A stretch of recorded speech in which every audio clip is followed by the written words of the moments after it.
Welcome back to Tales from the Shelf. Virus, a sci-fi horror movie starring Jamie Lee Curtis. It's based on a comic book that I had never heard of until I saw this movie. Virus was intensely hated when it came out. Curtis herself deemed it to be one of her worst movies. I went into this movie knowing nothing about it at all. Based on the title and the cover, I thought this was going to take place on like a space station or something. Even the tagline here gave me that impression. But no, it actually takes place on a boat. I might have known that had I read the back of the case, but like I said, I went into this movie super blind.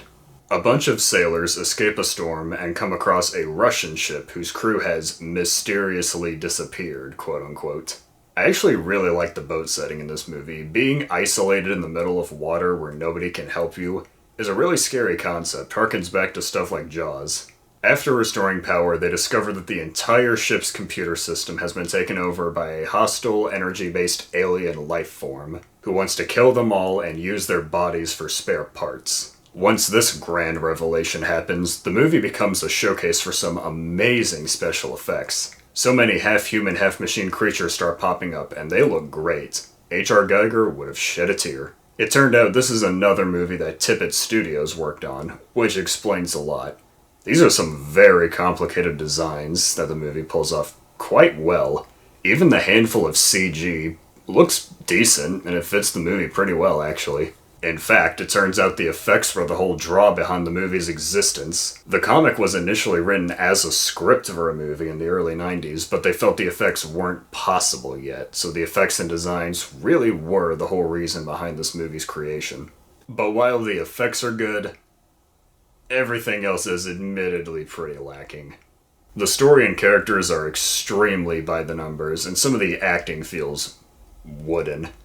Donald Sutherland in particular sounds like he's sleepwalking through his entire performance. I don't know, maybe I'm just a sucker for good special effects and cool concepts, but I didn't think it was that bad.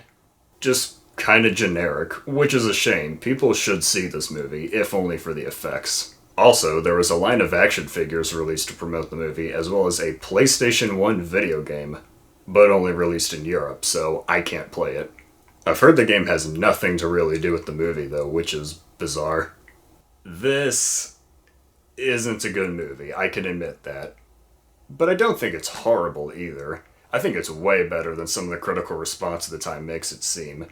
And I think anybody who's a fan of great special effects owes it to themselves to check this one out.